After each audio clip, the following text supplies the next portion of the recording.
Welcome back. We're live with you until 7 and we've been talking to Leinster and Ireland winger Fergus McFadden and Hothouse Flowers musician Liam O'Moynley already this evening.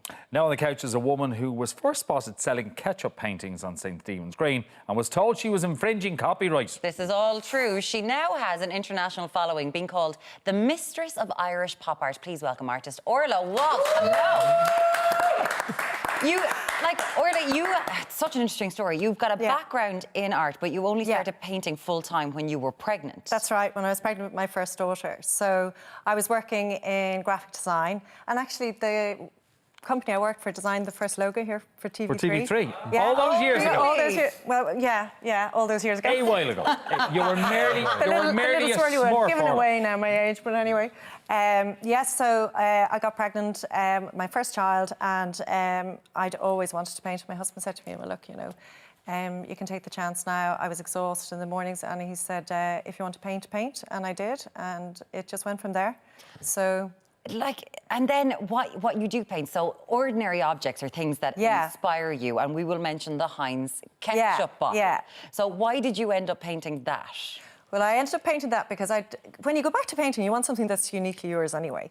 But it was really difficult because I went back, I was painting vegetables and chilies and kind of little bits and pieces back to the basics to kind of get me back into it. And then I was in a pub and a friend asked me, would I paint a ketchup bottle for this groom who was mad into ketchup, and I said, yeah, sure, no problem. But it was only when I was painting it, I actually thought, I really, really love this. I love the reflections. I've been painting the golds and the reds and the chilies and stuff, so I thought, OK, so I painted 6 huge ones and decided to show them on Stephen's Green. And I was only on the green maybe an hour or two, and Rochelle McCarthy came out. It was Habitat at the time. Do you remember at the top there? Oh, yeah. And she came strolling out and came across, and she was the corporate lawyer for Heinz Ireland. And she just said, you're infringement of copyright. You can't paint, you know, our property. And but I didn't have a clue. Like, I thought I could paint. Of course you wouldn't have a clue. I thought I could paint it. Like, why couldn't I? It's in my kitchen. It's on my table. But I actually don't own it. I don't own it to sell it and make money out of it. So, But she was such an incredibly nice woman. We became friends afterwards. But she went ahead and showed the paintings to Heinz, and the guys in the World Headquarters got back and said they wanted them for the boardroom. OK, so they didn't come over and slap your wrists. There they are in the boardroom. That's just amazing. Yeah, they just came back and said, yeah, they wanted to buy them. That's amazing. So from going like, all right, all that work for nothing. I couldn't believe it. Yeah, I couldn't believe it. They were absolutely fantastic. I know you need to have a great talent, but you also need that slice of luck. But that's that extra little bit of luck. Yeah. You know, but it started off an incredible kind of relationship with Heinz and myself. So Heinz UK came in then, and I worked on the It Has To Be campaign, doing a big painting for them. Then they decided we did merchandise. So I did all my paintings and merchandise right throughout the UK. So in everywhere from BHS, Sainsbury's, Argos, Asda, all those, you know, shops. That's all your stuff? All my stuff. Yeah. That's a small amount of it now, but there was hundreds of products. That's so cool. Incredible. Yeah, it was great. But you've also done stuff with Tato. Yeah. Guinness. So that's a focus on Irish products. Well, the reason being... deliberate? Yeah, because I was painting something, and like I painted hundreds of ketchup bottles, so there was millions of them, and of everything behind them, and like from, you know, Van Gogh's flowers to jelly beans to burgers, you know, this sort of thing. But I wanted to paint something and bring it back to Ireland and have the same sort of pop style. So the Tato packet is... you know, it's iconic, and the nostalgia it brings to people, even painting it.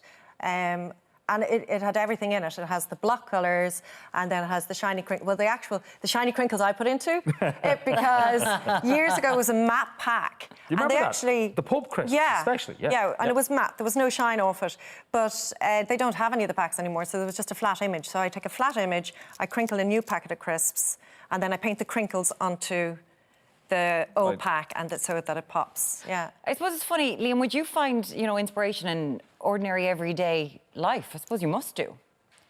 You never know where inspiration will come from. Yeah. I find, it's and you might, well, for me, you know, you might do something, and 2 years later you'll realise what was inspiring you, because it's like subconscious or something. I think when you're digging in and you're just expressing words, or you're making lines or whatever, you're kind of digging into what's going on underneath your the mind that operates every day and says hello, thank you, and goodbye, and well, it's some really good stuff. I've been looking at the Heinz stuff all day, and I'm mad just for... It's amazing how it works. I'm like, I really need some ketchup I brought one for you, now. Martin. Oh, you're very kind. Thank you. Is it a bottle of Heinz as well that I can just have for the vegan? People will be able to see you. You're going to be at House 2018. Yeah, I'll be at the House 2018. That's on the 25th to the 27th, which is Friday week. So it'll be opening then. So it's an interior design show, and then all the art is up in the loft upstairs. But it's like high end. You have in the RDS in Dublin. In the RDS in Dublin.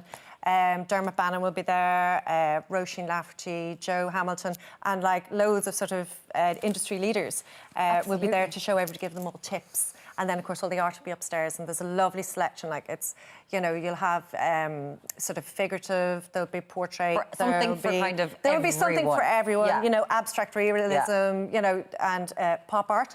Yeah. Yes. Pop art, let's get into this. Listen, Orla Walsh, it's been a pleasure. Thank you so much for joining us. Thank you so much. Thank you so much. We might get her to do something with our 6 o'clock show aprons. Oh, yeah. Do you know what? We might do that. After the break, I'll be heading up to the Six Kitchen with Fergus and Liam for a lesson in baking vegan style with Holly White. And I'll be keeping an eye on the tablets tonight. Keep your stories coming into us of the old habits that you just can't let go of. And, of course, your comments and questions, too, for any of our guests. Before we head to the break, here's a chance for you to win with us tonight. We've teamed up with Irish-owned company Fleetwood Paints for their Paint Your Door Month campaign running for the month of May, and have 10 €200 Fleetwood Paint vouchers to give away to 10 lucky viewers. What better season to give your home a lick of paint than in the summer sun? Now in its second year, the campaign was curated to bring colour to people's lives and paint the perfect first impression with a beautiful entrance. They have designed a dedicated front door colour card to help you choose the perfect shade and to show you how your door can be transformed in 7 simple steps. So get out and get painting. For your chance to win, email a photo of your front door to paintyourdoormonth@tv3.ie. Good luck.